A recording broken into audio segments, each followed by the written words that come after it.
श्रियकान्ताय कल्याणनिधये निधयेत्तिनां श्रीवेङ्कटनिवासाय श्रीनिवासाय मङ्गलम्।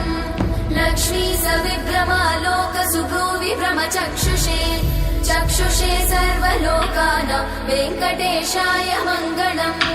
श्रीवेङ्कटाद्रिशृङ्गाग्रमङ्गलाभरणाङ्गये मङ्गलानां निवासाय श्रीनिवासाय मङ्गलम्। सर्वावयव सौन्दर्य सम्पदा सर्वचेतसां सदा सम्मोहनायास्तु वेङ्कटेशाय मङ्गलम्। नित्याय निरवध्याय सत्यानन्दचिदात्मने सर्वान्तरात्मने श्रीमद् वेङ्कटेशाय मङ्गलम्। स्वतः सर्वविदे सर्वशक्तये सर्वशेषिने सुलभाय सुशीलाय वेङ्कटेशाय मङ्गलम्।